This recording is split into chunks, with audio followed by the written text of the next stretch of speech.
The Maguad family was a kind, hard-working and faithful household residing in Milan, Philippines. Cruz and Lavella, both teachers, had two well-behaved, intelligent children. An 18-year-old daughter named Crizzle Gwyn and a 16-year-old son named Crizzle Louise. Gwyn and Louise enjoyed a serene childhood, growing up surrounded by the love and care of their parents. In 2021, Gwyn was studying medicine, while her younger brother, Louise, aspired to become a lawyer in the future. Although not wealthy, the Maguad family lived a comfortable and joyful life, their modest home always filled with laughter. In July 2021, the Maguad family welcomed a new member, a 17-year-old adopted daughter named Janice. Janice was an orphan with a troubled past. Little was known about Janice's background, but one thing was clear: she came from poverty. On September 22, 2013, a woman discovered an 8-year-old girl wandering at a train station.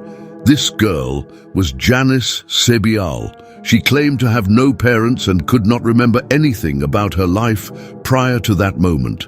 The woman who found Janice was utterly astonished and immediately posted pictures of the girl online. It was unclear whether Janice was lost or abandoned, but despite the woman's efforts to spread the word across numerous forums, tragically, no one came forward to claim the child. Ultimately, Janice was placed in an orphanage.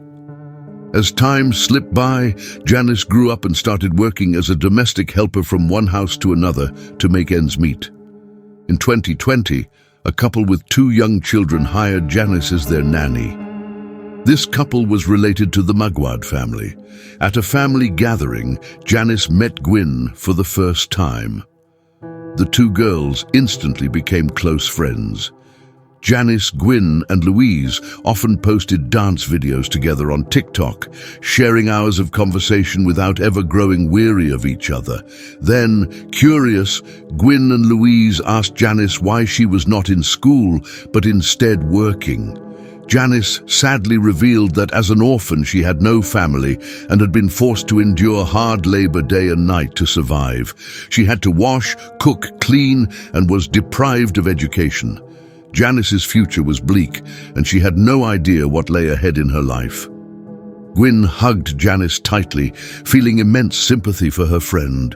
An idea began to form in Gwyn's mind. After discussing it with Louise, the siblings persuaded their parents to consider adopting Janice. Initially, the Maguads were hesitant. Their home had no spare bedrooms, and their modest teacher salaries were barely enough for their own family. But Gwyn and Louise persisted daily. Gwyn proposed to find a part-time job to help out, while Louise offered to sleep on the living room couch to free up his bedroom for Janice. Finally, the Maguads were moved, believing perhaps this was God's will. "We'll just try a little harder. Things will work out," they thought, unaware of what the future held. In July 2021, the Maguads officially adopted Janice. They enrolled her in the school where they taught, and Janice changed her name to Janice Maguad. Then, the peaceful life of the Maguad family was suddenly disrupted. One day, approximately $200 stored in an old cash box in Mr. and Mrs. Maguad's bedroom mysteriously vanished. Initially, Janice suggested that a thief might have reached in through the window to take the money, but everyone in the house found this explanation peculiar. They had never experienced such a bizarre theft before. Why would the thief only take the money from the box? Why were there no signs of a break-in or disturbance? Everyone was puzzled, yet no one suspected anything until Gwyn discovered a secret compartment that had been sewn back into Janice's backpack, containing the exact amount of stolen money. Janice quickly confessed, admitting she didn't know why she had done it, possibly due to the trauma and constant fear of scarcity she had experienced since childhood, leading her to steal the money. Janice wept and sincerely apologized. Though heartbroken, the Maguads understood and empathized with Janice. Gwyn and Louise not only defended Janice in front of their parents, but also reassured her that they would do everything in their power to help heal her emotional wounds. The family of 5 spent time together, attending church on weekends. They treated Janice as one of their own and took extra care to ensure she never felt out of place or abandoned. Janice's life seemed to have turned a new page. For the first time, she knew what it felt like to wake up without fear of losing her job or wandering the streets. The Maguad family had given her an education, a home, a family, and a future. However, tragically, this was still not enough for Janice. On December 10th, 2021, Cruz and Lavella made breakfast for their children and then went to work. Cruz was a teacher, while Lavella was the principal of the school. That morning was the first time Janice called them Mum and Dad, marking an important milestone for both the adoptive parents and the child. The Maguads left the house joyfully, unaware that the day, which started off wonderfully, would end as the darkest, most terrible day of their lives. At 3 p.m. that day, Janice's Facebook account began posting a series of alarming status updates. She claimed someone was breaking into the house and that she was hiding underneath the bed, which used to be Louise's but now was hers. Janice begged someone to call the police.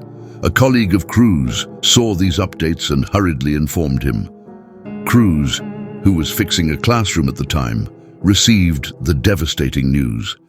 He rushed home, his heart aflame with panic, but he could never have anticipated the horrific scene that awaited him. Cruz arrived home around 3:15 p.m. to a chilling silence. Approaching the main door, he spotted a blood-soaked blanket and a bloodied knife lying in front of the door. With a sinking heart, Cruz shouted for each of his children, but there was no response. He tried to open the door, but it was locked. He then moved to the back of the house, continuously calling out for his children. Cruz said, "I pushed the front door, but it was locked. I called for Bye Boy, Louis' nickname at home, Gwyn, Janice."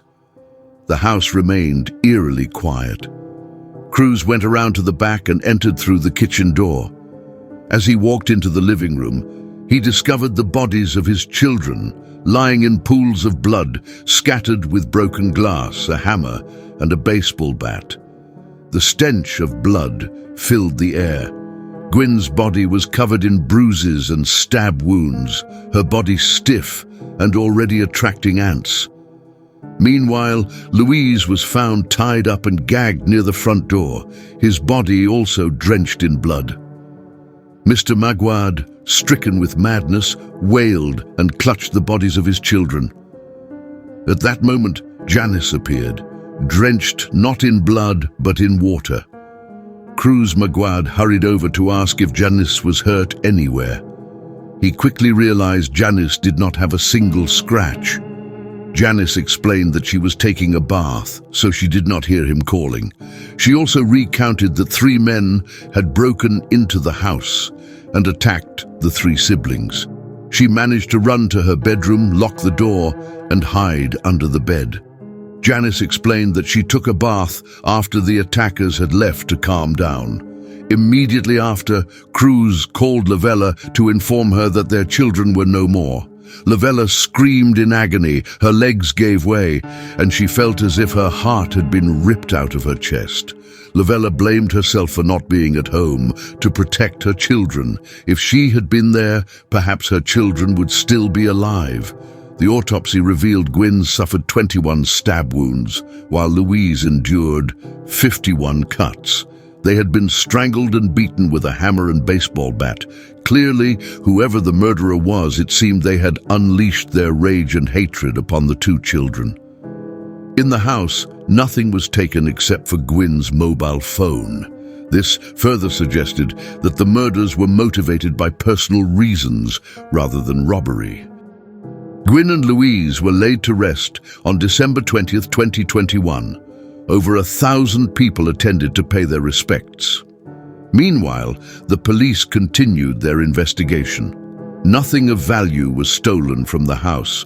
All the weapons used in the murders were household items. The hammer belonged to Cruz and was stored in a location known only to Janice and Gwyn. The baseball bat was Louise's and had been kept in Louise's old room, which was now Janice's bedroom. This meant that at some point, the murderer had to have entered Janice's room, where she claimed to be hiding, to retrieve the baseball bat.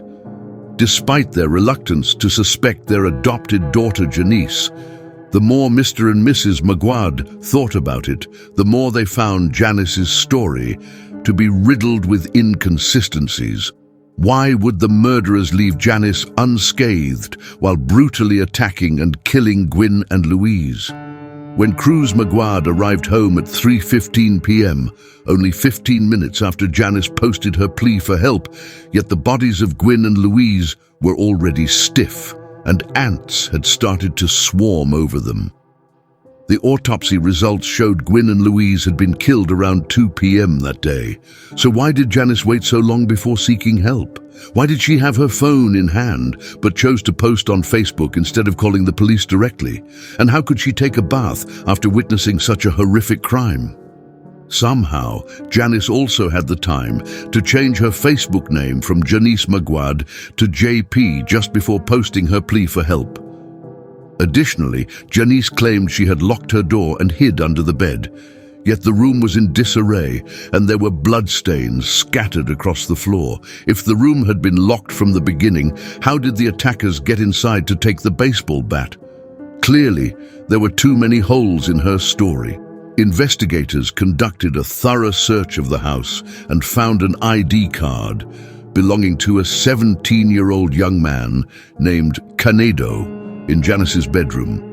Mr. and Mrs. Maguad did not recognize him, but a witness claimed that Canedo was a local youth who worked at a nearby church.